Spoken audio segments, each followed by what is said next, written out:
In March 2012, the peaceful streets of a Salt Lake City suburb became the backdrop for a mystery that would leave the entire community shaken and haunted for years to come. It was a quiet, ordinary evening when 15-year-old Annie Kasprzak vanished into the night. She left behind a small bag, a handwritten note tucked beneath her pillow, and a family that would soon be torn apart by the haunting questions of what happened and why.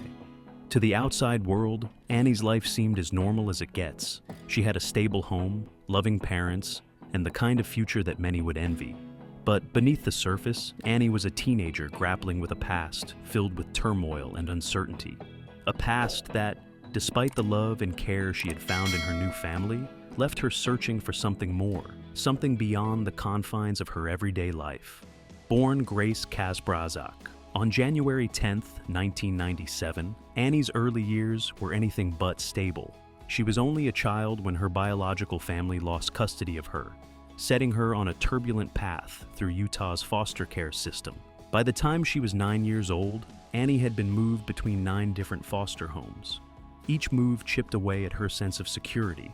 Each goodbye made it harder to trust that the next place she called home would be any different. For Annie, family was a word that had lost its meaning, a fleeting idea, always just out of reach. But in a twist of fate, her story took a turn when she was placed with Annie Kasprzak, a dedicated child services worker with a deep passion for helping children build the stable, loving homes they deserved. Veronica and her husband, Dennis, were already parents to 2 boys and expecting a third, and they welcomed Annie into their fold. For the first time in her young life, Annie felt something that resembled family. Birthdays celebrated, holidays spent together. A place where love wasn't just a promise, it was real. Yet, life, as Annie had learned too well, is rarely predictable. After Veronica and Dennis separated, Annie's world was shaken once again. But, despite the changes, Veronica remained determined to ensure Annie's well-being. She remarried James Bratcher, a kind man who embraced Annie as his own. In James, Annie found not just a stepfather, but a symbol of the stability she had longed for. He even gifted her a pair of bright red sneakers, her favorite color, an unmistakable gesture that showed how much he cared.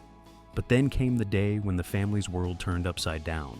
The sun had barely set on a quiet Saturday evening in Draper, Utah, when a chilling chain of events was set in motion, a chain that would forever change the lives of everyone involved.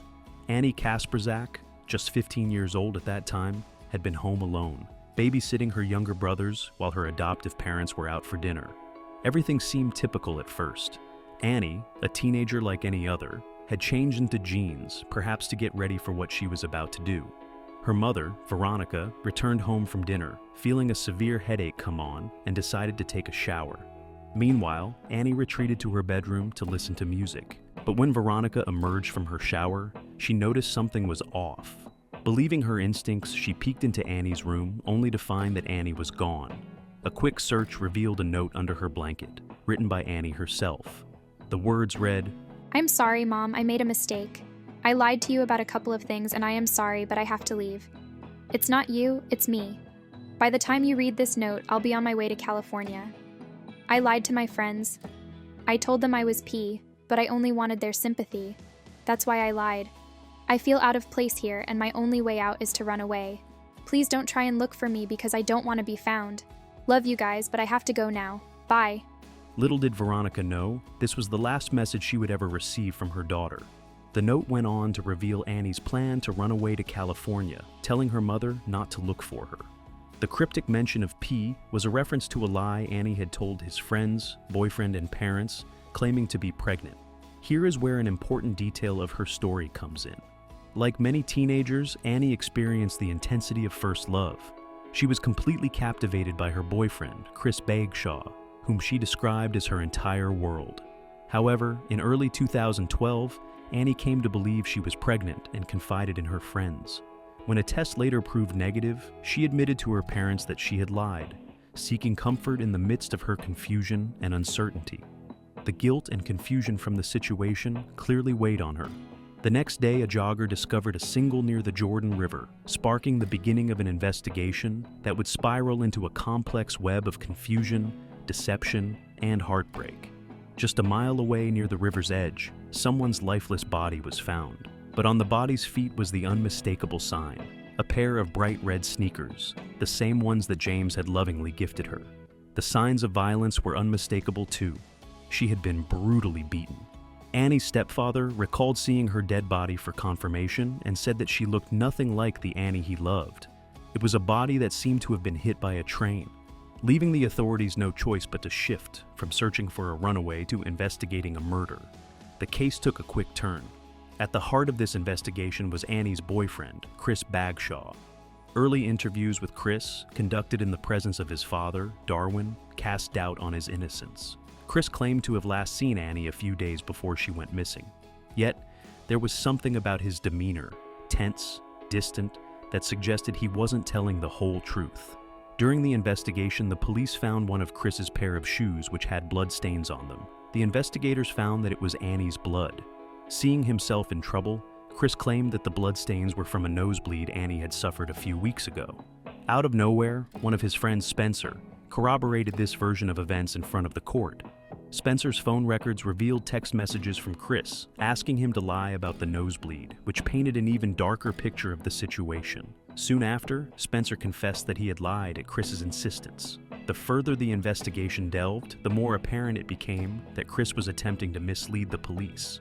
Adding to the confusion was a mysterious figure named L.J., someone who allegedly had threatened both Chris and Annie. Some of Annie's friends even claimed that L.J. had hacked into her computer. But as the investigation continued, the story of L.J. began to unravel. There was no solid evidence to support his existence, and no one could confirm his involvement. The case became mired in misdirection as detectives spent valuable time chasing false leads. Meanwhile, Chris's family had their own story to tell. His grandmother, Wilma, claimed that Chris had spent the night at her house, but phone records contradicted this alibi. Calls had been made late at night, and one, in particular, raised suspicion. A call from Chris to his grandmother at 3 a.m., just hours before Annie's body was found. Why would Chris call his grandmother when he was staying the night at her place? These conflicting accounts suggested that someone in Chris's family might have been trying to cover for him. It was at this point that Joanna Franklin, a woman struggling with addiction, came forward with a startling claim. She insisted that she had witnessed Annie's murder and pointed the finger at Daniel Robert Ferry, a man with a criminal background. Franklin described how Ferry had propositioned Annie for sex, and when she refused, he savagely attacked her. Though her story was compelling with grim details, Franklin's behavior raised doubts. Her erratic speech and reference to Annie as "that girl," rather than by her name, made investigators question her credibility. Franklin's accusation, though initially compelling, rested on the word of a single witness, that too, someone who looked as suspicious as Joanna. Ferry continued to assert his innocence, saying, "I may be many things, a gang member, a drug addict, a drug dealer, but one thing I'm not is a child killer." As the investigation continued, the case against Ferry did not seem to make sense, with new evidence and solid alibis surfacing that ruled him out from both the crime scene and the time of Annie's murder. Despite the intense scrutiny on Ferry, his involvement in the crime began to crumble under the weight of evidence that didn't add up. Investigators were forced to drop him as a suspect, and focus once again returned to Chris Bagshaw. In a shocking twist, cell phone records offered crucial new insights. For months, investigators had struggled to make sense of the erratic phone activity from both Chris and Annie on the night of the murder. But, with specialized training in cell phone data analysis, lead investigator Jacqueline Moore uncovered a significant breakthrough. The rapid pings between cell towers were caused by poor signal connection. The pattern of pings led more to one key location, the Jordan River, the site where Annie's body was discovered. Both Chris and Annie had been in that area at the same time, contradicting Chris's earlier statements about his whereabouts. Then came the breakthrough that would finally unravel the mystery: Chris Bagshaw's arrest. 2 years after Annie's death, the investigation had come full circle. Chris had been apprehended in Colorado, and as authorities prepared to bring him back to Utah, new revelations came to light.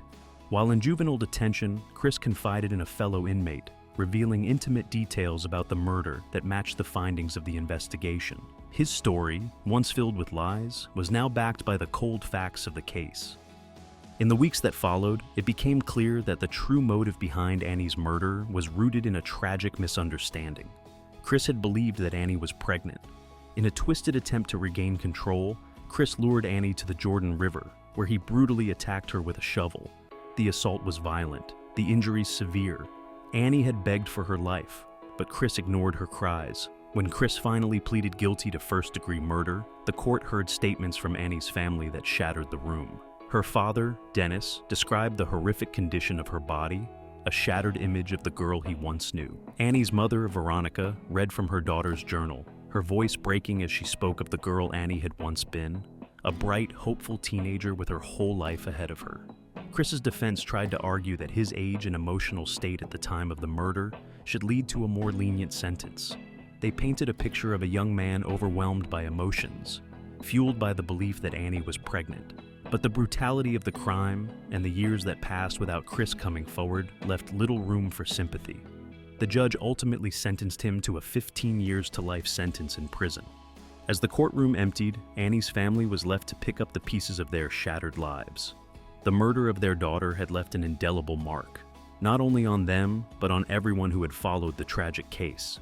In the end, it served as a grim reminder of how quickly the darkest of emotions, fear, jealousy, confusion, can spiral out of control, and how the consequences of one moment can reverberate for years to come.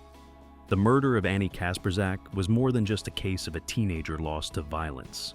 It was the devastating outcome of a series of lies, misunderstandings, and poor decisions, all intertwined with the confused and complex years of adolescence and the heartache of a love gone horribly wrong.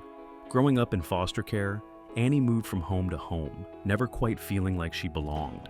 That kind of instability can make a person feel like they're not worth much, like they don't matter. So, when Annie told people she was pregnant, it was her way of getting attention, of feeling important and cared for.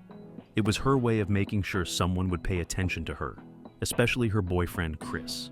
And when it came to her believing Chris's lies, it makes sense too. Annie had been through so much, and when you feel that lonely, you can start to trust the people around you, even when things don't quite add up. For her, Chris might have been the one person she felt close to, the one person who could fill that emotional void. So, despite the warning signs, she wanted to believe him. She wanted that connection. In the end, it all comes down to a simple truth. Annie was looking for love and stability in a world that had always been uncertain. And sometimes, when you've been hurt for so long, you're willing to hold on to anything, even if it means believing in things that aren't real. Annie's story shows how complicated emotions can drive us to make choices that, in hindsight, don't always make sense. It's a powerful reminder that what we see on the surface isn't always the full picture. If you found this video interesting, don't forget to hit like, share, and subscribe for more content like this. And as always, feel free to drop your thoughts or questions in the comments. We'd love to hear from you. Thanks for watching.